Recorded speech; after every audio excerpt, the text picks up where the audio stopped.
வணக்கம் நேர்களே, இது ஷர்மிளா டாக்கீஸ். நான் உங்கள் டாக்டர் ஷர்மிளா.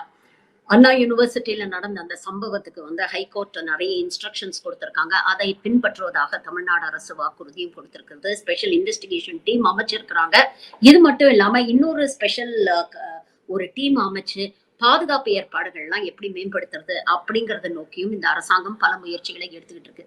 இதெல்லாம் ஒரு பக்கம் இருக்கும் பொழுது ஆளுநர் RN ரவி சம்பவம் நடந்தது டிசம்பர் 23 ஆனா ஒரு 4 நாளைக்கு அவருக்கு அந்த பக்கம் வரணும்னே தோணல. ஒரு 4 நாளைக்கு அப்புறம் ரோட்டுக்கு அந்த பக்கத்துல இருந்து இந்த பக்கம் கிராஸ் பண்ணி நேத்து ஒரு அறிக்கை எல்லாம் விடுறாரு. இந்த மாதிரி இந்த சம்பவம் பெரிய வருத்தம் அளிக்கிறது. இது சம்பந்தமாக என்னென்ன பாதுகாப்பு நடவடிக்கைகளை மேம்படுத்தணுமோ அதை மேம்படுத்த சொல்லி நான் உத்தரவு போட்டிருக்கிறேன். பேரண்ட்ஸ் எல்லாம் எந்த கவலையும் பட வேண்டாம். இங்க படிக்கக்கூடிய மாணவிகளுடைய பாதுகாப்புக்கு நான் உத்தரவாதம் அப்படின்னு. எப்போ சம்பவம் நடந்து 4 நாளைக்கு அப்புறம். அப்போ இங்க போராட்டம் பண்ணக்கூடிய பாஜக, அதிமுக போன்ற கட்சிகளோட நோக்கம் என்ன? நேத்து கூட பாருங்க, எவ்வளவு பெரிய வேடிக்கை. போராட்டம் பண்றாங்களாம் அதிமுக. எங்க போய் போராட்டம் பண்றாங்க? ஒரு மால்ல போய் போராட்டம் பண்றாங்க. இதற்கு சமூக வலைதளங்கள்ல பாஜக மாநில தலைவர் அண்ணாமலை ஆதரவு தெரிவிக்கிறார். ஏன் வெயில்ல நின்னு பொதுமக்கள் பாக்குற மாதிரி நீங்க ஆர்ப்பாட்டம் பண்ண மாட்டீங்களா? ஏசி மால்ல குழு குழுன்னு இருக்கிற இடத்துலதான் நீங்க ஆர்ப்பாட்டம் பண்ணுவீங்களா? அங்க போய் இவங்க பிளக்கார்டு புடிச்சுக்கிட்டு யார் அந்த சார் அப்படின்னு அங்க நின்னு போராட்டம் பண்ணிட்டு இருக்காங்க. ஆனா வேடிக்கை என்னன்னா, மால்குள்ள வந்த மக்கள் அதை கண்டுக்கவே இல்லை. அவங்க எல்லா பாட்டுக்கும் அவங்க வேலையை பார்த்துட்டு கடந்து போயிட்டு இருக்கிறாங்க. இவங்க வழியே எல்லாரையும் கூப்பிட்டு இந்த பிளக்கார்டை காட்டி இதை எக்ஸ்பிளைன் பண்ண முயற்சி பண்றாங்க. அவங்களும் அதை பார்த்துட்டு அப்படியா சரி அப்படின்ட்டு கடந்து போறாங்க. இதுதான் நடந்துட்டு இருக்கு. அப்போ இந்த போராட்டத்துடைய நோக்கம் என்ன? உண்மையான குற்றவாளியை கண்டுபிடிச்சாச்சு, ஃபர்தர் இன்வெஸ்டிகேஷன் நடந்துட்டு இருக்கு. இதுல வேற யாராவது இன்வால்வ்டா அப்படிங்கறதையும் நாங்க இன்வெஸ்டிகேட் பண்ணிட்டு இருக்கோம் அப்படின்னு காவல்துறை சொல்லி இருக்கு. காவல்துறை சொல்ற விஷயத்த உயர்நீதிமன்றமும் நம்பிதான் இதுல CBI விசாரணை எல்லாம் தேவையில்லை, இங்க ஒழுங்கா விசாரணை நடந்துட்டு இருக்கு, அதனால CBI விசாரணை அப்படின்னு கோரிய அந்த மனுவை தள்ளுபடி செஞ்சிருக்கு. இவ்வளவு நடந்ததுக்கு அப்புறமும் இன்னமும் இந்த கூட்டம் இந்த சம்பவத்தை பிடிச்சு தொங்கிட்டு இருக்குங்கன்னா இவங்களுடைய நோக்கம் என்ன அப்படிங்கறத கொஞ்சம் யோசிச்சு பாருங்க. சரி, அண்ணாமலை பிரஸ் மீட்ல பேசினார்ல, என் ரத்தம் கொதிக்குது, என் நாடி நரம்பெல்லாம் துடிக்குது, என்னால ஒண்ணும் பண்ண முடியல, இந்த ஆற்றாமை எனக்கு பெரிய மன உளைச்சல கொடுக்குது, அதனால எனக்கு நானே தண்டனை கொடுத்துக்க போறேன் அப்படின்னு சாட்டையால அடிச்சுட்டார்ல. அதற்கு என்ன காரணம் சொல்றாரு? அந்த பெண்ணுக்கு நியாயம் வாங்கி கொடுக்கணும், தமிழ்நாட்டுல சட்டம் ஒழுங்கு சீர்குலைஞ்சு போச்சு, இதற்காகத்தான் நான் என்ன சாட்டையால அடிச்சுக்கிறேன் அப்படின்னு சொன்னாரு. சரி, தமிழ்நாட்டுல சட்டம் ஒழுங்கு சீர்குலைஞ்சு போச்சுன்னே வச்சுப்போம். பாஜக ஆளக்கூடிய மாநிலங்கள்ல சட்டம் ஒழுங்கு எந்த லட்சணத்துல இருக்கு அப்படிங்கறத நாம கொஞ்சம் தெரிஞ்சுக்க வேண்டாமா? இப்போ நான் வரிசையா நரேட் பண்ண போற சம்பவங்கள் பாத்தீங்கன்னா, இந்த ஒரு வாரத்தில் நடந்த பல சம்பவங்கள் எல்லாமே பாஜக ஆளக்கூடிய மாநிலத்தில் நடக்கக்கூடிய சம்பவங்கள். இதற்கெல்லாம் அண்ணாமலை போன்ற தூய அரசியல்வாதிகள், மனித குலத்தையே அப்படியே மீட்க வந்த மீட்பர் ஏன் ரியாக்ட் பண்ண மாட்டேங்கிறாங்க? ஏன் கேள்வி கேட்க மாட்டேங்கிறாங்க? ஏன் இதை பத்தி எல்லாம் வாயை திறக்க மாட்டேங்கிறாங்க அப்படிங்கிற கேள்விய நீங்க கேட்கணும். இந்த ஒரு வாரத்துல நடந்த சம்பவங்கள் மட்டும் நான் சொல்றேன் பாருங்க. ஒடிசா மாநிலத்துல பழங்குடி இனத்தை சேர்ந்த பெண்கள், கிறிஸ்துவ பெண்கள், அவங்கள மரத்துல கட்டி வச்சு அடிச்சிருக்கிறாங்க. என்ன காரணத்துக்காக? ஜெய் ஸ்ரீராம் சொல்லுங்க, எதுக்கு கிறிஸ்துமஸ் கொண்டாடுறீங்க அப்படின்னு கேட்டு பெண்களை மரத்துல கட்டி வச்சு அடிச்சிருக்கு இந்த இந்துத்துவ கும்பல். சரி, ஒடிசாவில தான் எப்படின்னா, மேகாலயாவில ஒரு யூடியூபர், ஆகாஷ்ங்கிற யூடியூபர் அமைதியா கிறிஸ்துமஸ் சர்ச்சில் கொண்டாடிட்டு இருக்கிற மக்களை போய் டிஸ்டர்ப் பண்ற வகையில சர்ச்சுக்குள்ள போய் மைக்க வச்சுக்கிட்டு அங்க போய் ராமர் பேர்ல பஜன் பாடிக்கிட்டு இருக்கிறாரு. அந்த வீடியோவை பாருங்க. யூபி மாநிலத்தை பத்தி கேட்கவே வேண்டாம். நேத்து பாருங்க, யூபியில சார்பாக் ரயில்வே ஸ்டேஷன், லக்னோல இருக்கிற சார்பாக் ரயில்வே ஸ்டேஷன்ல இருந்து ஒரு வீடியோ வெளியாகி இருக்கு. அங்கே பொதுமக்கள் ட்ரெயின் வரணும் அப்படிங்கறதுக்காக வெயிட் பண்ணிட்டு இருக்காங்க. வழக்கம் போல ட்ரெயின் லேட்டா தான் வருது அப்படிங்கறதுனால இரவு வேளையில வேற வழியே இல்லாம அந்த குளிர்ல பாவம் பிளாட்ஃபார்ம்ல படுத்து தூங்கிட்டு இருக்கிறாங்க. அப்போ இந்த ரயில்வே ஊழியர்கள், இந்த ரயில்வே துப்புரவு பணியாளர்கள் என்ன பண்ணிருக்கிறாங்கன்னு பாத்தீங்கன்னா, தூங்குறவங்க மேல பச்சை தண்ணிய பீச்சி அடிச்சிருக்கிறாங்க. எல்லாரும் எந்திரிச்சு போங்க, எல்லாரும் வெளியே போங்க, நாங்க பிளாட்ஃபார்மை கிளீன் பண்ணணும் அப்படின்னு இரவு வேளையில் தூங்கக்கூடிய அந்த பயணிகள், ட்ரெயினுக்காக காத்திருக்கக்கூடிய பயணிகள் மேல கொஞ்சம் கூட அடிப்படை மனிதாபிமானம் இல்லாம இப்படி ஒரு செயலை செஞ்சிருக்கிறாங்க. இந்த வீடியோ வைரல் ஆனதுக்கு அப்புறம் ரயில்வே தரப்புல இருந்து மன்னிப்பு கேட்டிருக்கிறாங்க. நாங்க ஊழியர்களுக்கு அட்வைஸ் பண்றோம், இது போன்ற நடவடிக்கையில ஈடுபடக்கூடாதுன்னு சொல்றோம். இருந்தாலும் மக்கள் வந்து வெயிட்டிங் ரூம், டார்மிட்டரிஸ் எல்லாம் இருக்கு, அங்க போய் படுக்கலாமே, அங்க போய் தூங்கலாமேன்னு. முதல்ல ட்ரெயின் ஒழுங்கா நேரத்துக்கு வரமாட்டேங்குது, டிக்கெட் விலையை வேற கண்ணா பின்னான்னு ஏத்திட்டீங்க, அத குடுக்கறதுக்கே மக்களுக்கு முழி பிதுங்குது. இதுல வெயிட்டிங் ஹால்ல போய் அவங்க ஓய்வு எடுக்கணும்னா அதுக்கு எக்ஸ்ட்ராவா கலெக்ஷன் வேற போடுறீங்க. எப்படிங்க அவங்களால அஃபோர்ட் பண்ண முடியும்? ஏழை எளிய மக்களுக்கு இதெல்லாம் சாத்தியமா? யோசிச்சு பாருங்க. இது இல்லாம இன்னொரு விஷயமும் சொல்றேன். இந்த யூபி அரசாங்கம் ஆட்சிக்கு வந்ததுக்கு அப்புறம் பாத்தீங்கன்னா, இந்த பசுக்களுக்காக கிட்டத்தட்ட 600 கோடி ரூபாய்க்கு மேல செலவு பண்ணியிருக்கிறாங்களாம். மனுஷன் சாப்பாடுக்கு வழி இல்லாம இருக்கிறான், தூங்குறதுக்கு இடம் இல்லாம இருக்கிறான், போட்டுக்கு துணி இல்லாம இருக்கிறான். அவனுக்கு செலவு பண்ண இந்த அரசாங்கத்துக்கு தோணல. அவங்கள ஆடு மாடு விரட்டுற மாதிரி பச்சை தண்ணி அடிச்சு விரட்டுறான். ஆனா மாடுகளுக்கு 600 கோடி ரூபாய் செலவழிச்சு ஏசி கோஷாலாஸ் கிரியேட் பண்ணிட்டு இருக்காங்க.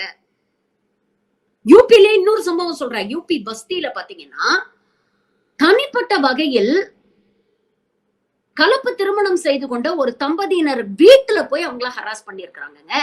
லவ் ஜிஹாத் அப்படிங்கிற பேர்ல வீட்டுக்கு போய் இந்த தம்பதிகளை அச்சுறுத்தி இருக்காங்க. அந்த பொண்ணு தெளிவா சொல்லுது அந்த வீடியோல, சட்டப்படி நாங்க திருமணம் பண்ணிருக்கிறோம், எல்லா சட்ட ரீதியான ஃபார்மாலிட்டிஸும் நாங்க செஞ்சுட்டு தான் இந்த திருமணத்தை நாங்க பண்ணிருக்கிறோம் அப்படின்னு சொன்ன பிறகும்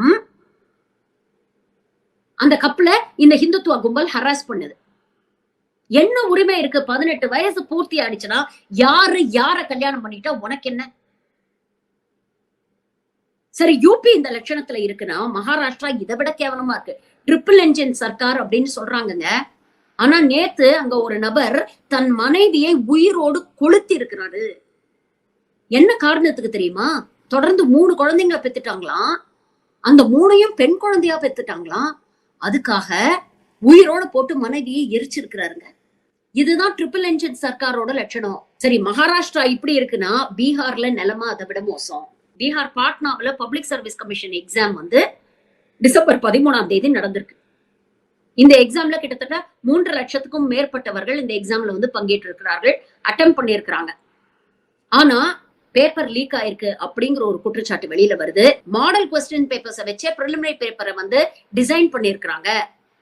அப்படின்னா ஏதோ ஒரு விதத்துல இன்சைட் இன்ஃபர்மேஷன் இருந்திருக்கு, அதனாலதான் பேப்பர் லீக் ஆயிருக்கு அப்படிங்கிற ஒரு விஷயம் இன்னைக்கு மாணவர்களிடையே ஒரு பெரிய கொந்தளிப்பை ஏற்படுத்தியிருக்கு. இது இல்லாம நார்மலைசேஷன் வேற பண்ண போறோம் அப்படின்னு பிபிஎஸ்சி தரப்புல சொல்லியிருக்கிறாங்க. அதாவது வெவ்வேறு ஷிஃப்ட்ல இவங்க வந்து எக்ஸாம் நடத்துவாங்களாம், அது வெவ்வேறு டிஃபிகல்ட்டி லெவல்ல இருக்குமா, அதனால எல்லாத்தையும் நார்மலைஸ் பண்ணுவோம் அப்படின்னு சொல்லியிருக்காங்க. இதுக்கு கடுமையான எதிர்ப்பு வந்து அங்க ஸ்டூடெண்ட்ஸ் ப்ரொடெஸ்ட் மூலமா பதிவு பண்றாங்க. பாட்னாவில் இருக்கக்கூடிய காந்தி மைதான்ல ஸ்டூடெண்ட்ஸ் அமைதியா ஜனநாயக முறையில அவங்களோட எதிர்ப்பு பதிவு பண்ணி ப்ரொடெஸ்ட் பண்றாங்க. அதுக்கு இந்த போலீஸ் என்ன பண்ணுது தெரியுமா?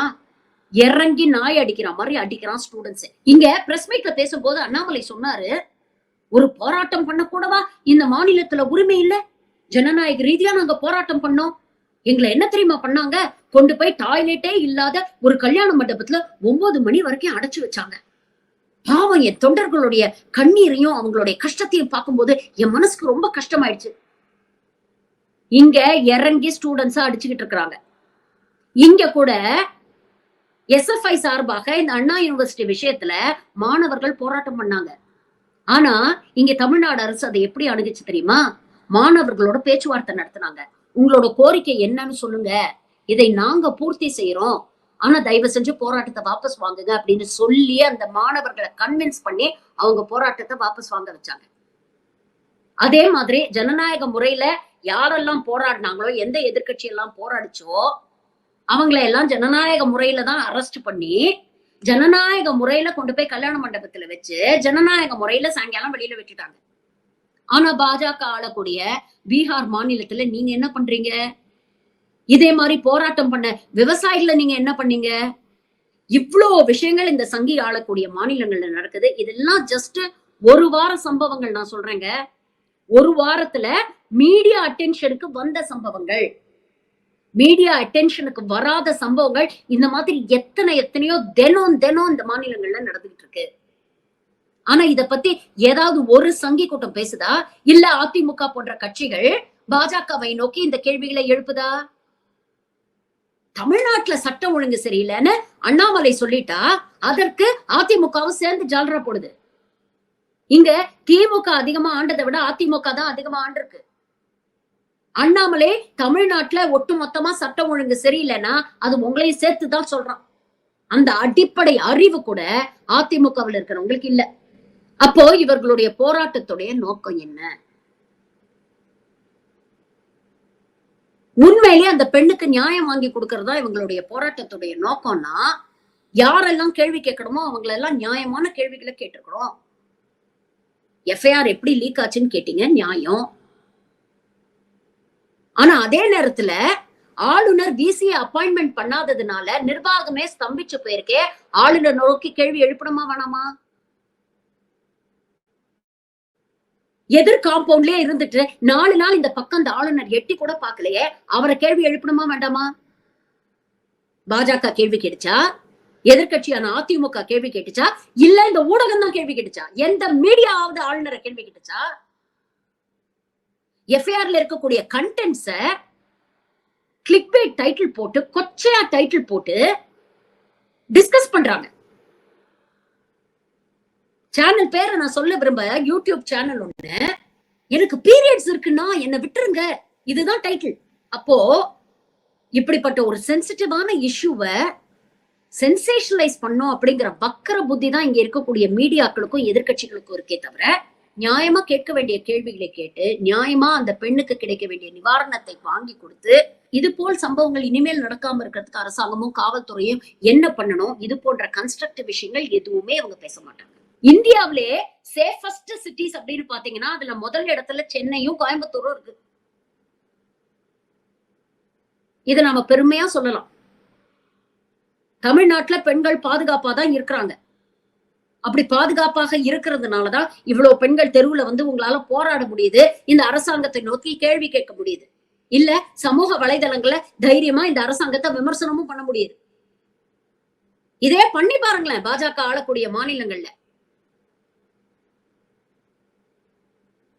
ஒரு பெண் பத்திரிகையாளர், அவர் இஸ்லாமியர், அவர் பேரை நான் சொல்ல விரும்பல, ஆனா பாஜக அரசை வந்து விமர்சித்தார் அப்படிங்கிறதுக்காக அவர் போட்டோவை எடுத்து அத பான் வெப்சைட்ல எல்லாம் போட்டு அவருக்கு ரேட் எல்லாம் பிக்ஸ் பண்ணாங்க. அப்படிப்பட்ட அரசாங்கம் பாஜக அரசாங்கம். ஆனா இங்க இருக்கக்கூடிய மீடியாக்கள் என்னதான் அயோக்கியத்தனம் பண்ணாலும், என்னதான் நியூஸ திரிச்சாலும், இங்க இருக்கக்கூடிய அரசாங்கம் கொஞ்சம் ஜனநாயகமா நடந்துக்கணும்னு முயற்சி பண்ணுது பாத்தீங்களா? அப்படி இருக்கும் பொழுதுதான் இவங்க சட்ட ஒழுங்கு சரியில்லை அப்படின்னு பேசுவாங்க. நான் இதெல்லாம் சொல்றதுக்காக நீங்க என்ன திமுக சொம்புன்னு சொன்னாலும் ஐ டோன்ட் கேர். இருக்கிற விஷயங்கள்ல நான் பேசுவேன். இந்த அரசாங்கத்தை நோக்கி இது சம்பந்தமா கேள்வி கேட்கணும். அதை நான் என்னுடைய வீடியோஸ்லயும் கேட்டிருக்கேன், மத்த சேனல்ஸ்க்கு நான் கொடுத்த இன்டர்வியூஸ்லயும் நான் கேட்டிருக்கேன். விமர்சனம் பண்ண வேண்டிய நேரத்துல இந்த அரசாங்கத்தை தெளிவா நான் விமர்சனம் பண்றேன். ஆனா அநியாயமான அவதூறுகளை இந்த அரசாங்கம் மீது வைக்கும் பொழுது அதற்காக பேசவும் நான் கடமைப்பட்டிருக்கேன். ஏன்னா எல்லா விஷயத்திலும் நான் பேசுறேன். பாஜக ஆளக்கூடிய மாநிலங்கள்ல நடந்தாலும் நான் பேசுறேன், திமுக அரசுல நடந்தாலும் இது போன்ற சம்பவங்களுக்கு நான் பேசுறேன். அதனால எனக்கு பேசுறதுக்கு எல்லா உரிமையும் இருக்கு, தகுதியும் இருக்கு. ஆனா நீங்க ஆளக்கூடிய மாநிலங்கள்ல நடக்கும்போது வாயை மூடிட்டு இருக்கிற உங்களுக்கு, இல்ல நீங்க ஆட்சியில இருக்கும்போது நடந்த சம்பவங்களுக்கு பேசாத உங்களுக்கு இப்போ பேச என்ன உரிமை இருக்கு, என்ன தகுதி இருக்கு? யோசிச்சு பாருங்க.